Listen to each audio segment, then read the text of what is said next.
Guys, good morning. Magluluto tayo ng Bicol Express chicken feet ala adobo style. And keep watching. Ngayon, simulan natin ang pagluluto kung ano ba ang magiging result ng aking first time na magluto ng Bicol Express chicken feet. Ayan guys, pinapakuluan ko guys yung chicken feet na nilinis ko muna. Tinanggal ko yung kuko ng chicken feet. At yung tubig na pinakuluan ko ay mayroong bay leaves, whole pepper, yung buong paminta at kaunting asin. Kailangan natin pakuluan siya na. Ayan, habang hinihintay natin pakuluan yung chicken feet para lumabas yun at malinis yung blood ng chicken feet, maggawa tayo ng sauce. Una natin ilagay yung garlic sa kaunting oil. Then sibuyas.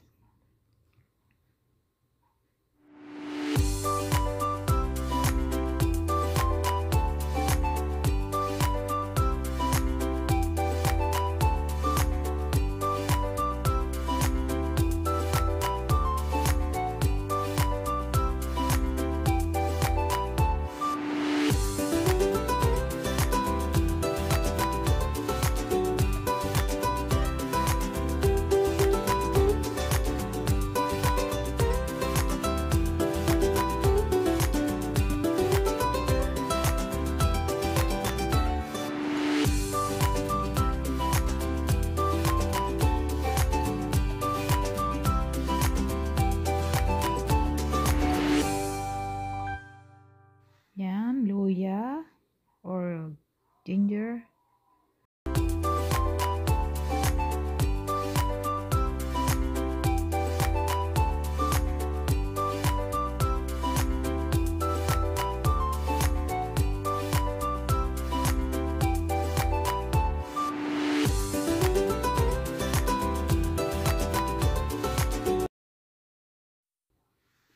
Kamatis.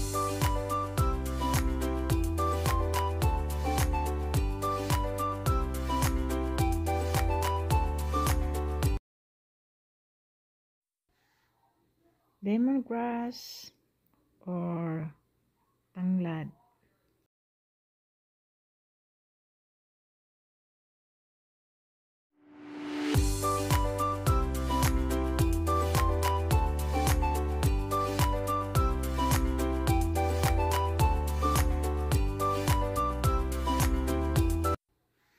Siling green, kung mayroon kayong pulang sili, mas okay. Wala kasi kaming siling pula.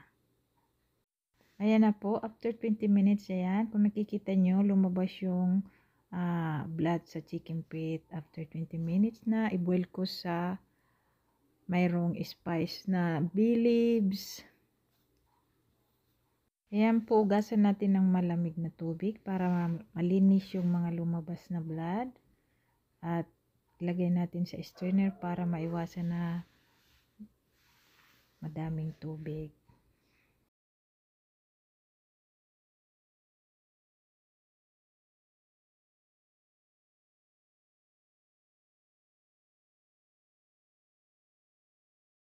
Ayan, balikan natin yung ginagawa natin ng sauce. Ayan, brown na siya. Pinaghalo lahat ng ingredients. Lagay natin yung coconut milk. Ayan, coconut milk. Depende po sa inyo kung isang can na coconut milk o kalahati lang.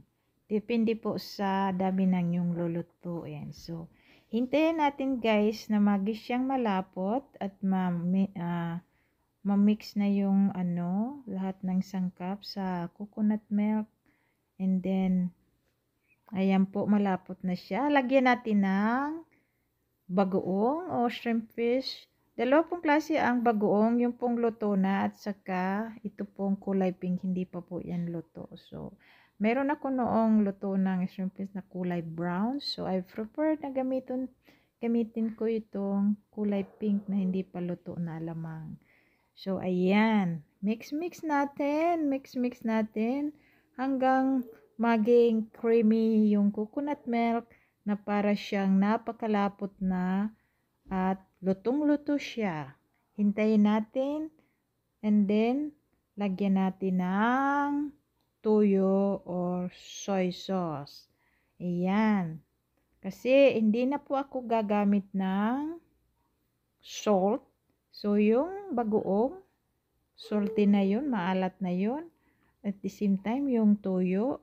Kaya gumamit ako ng toyo or soy sauce kasi gusto ko pong maging lasang parang adobo siya. Adobo sa soy sauce at the same time, Bicol Express na chicken feet. Ayan, nilagay na natin yung pinakuluan natin at hinugasan na chicken feet. Ayan. At iwasan po natin haluin palagi. Stay na lang dyan sa ating nilulutuan at i-flat natin. At takpan natin at hintayin natin siyang maging malambot na balambot hanggang yung buto ay napakalambot. So, pinakuluan ko siyang 40 minutes at ayan, hinahina lang yung halo niya. Kailangan hinahina para hindi siya matanggal yung mga skin ng chicken feet. Ayan.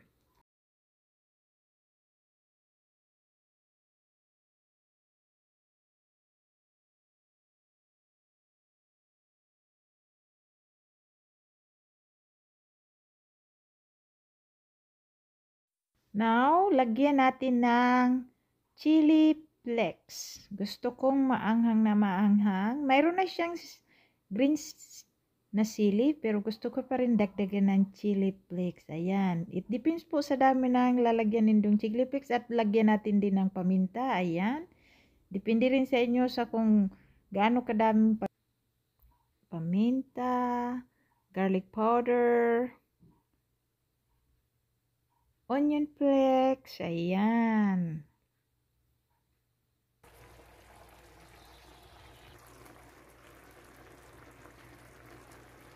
Yan guys, kung nakikita nyo, sobrang lapot ng coconut milk. Yan, haluin natin ng maigi para yung additional na ingredients ma-mix sa coconut milk. Halong-halo, hina-hina lang po.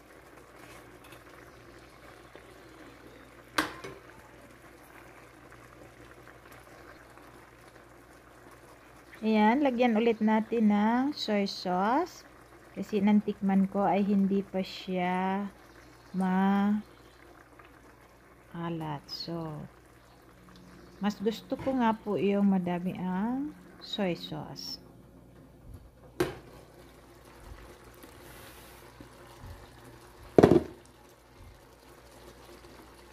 Yan guys, lagyan natin ng additional na napakadaming green chili. Hindi pa sapat sa akin yung naunang nilagay kong sili kanina. So, yan ang sabing Bicol Express kasi sobra niyang anghang. Yan, takpan natin ulit.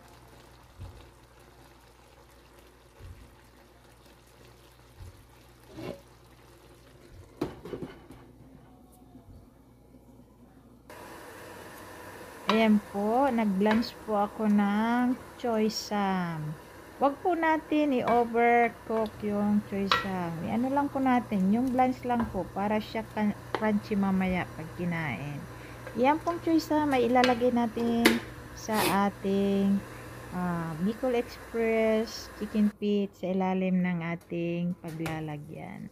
Ayan, tingnan ulit natin. Oh, luto na siya guys. Super creamy, super lapot na ang aking Bicol Express chicken feet ala adobo. Ayan, ilagay na natin sa lalagyan. Yan, nakikita nyo po yan. Yun po yung choy sam. Diyan natin ilalagay yung niluto natin chicken feet. Kasi para naman mamaya mayroon tayong huhugutin na vegetable kasama ang chicken feet. Ayan na po. Ayan. At ilagay po natin ang lahat ng sauce sa ibabaw. Ayan. Super anghang. Sa amoy pa lang, napakaanghang na guys. Ayan ang aking Bicol Express chicken feet ala adobo.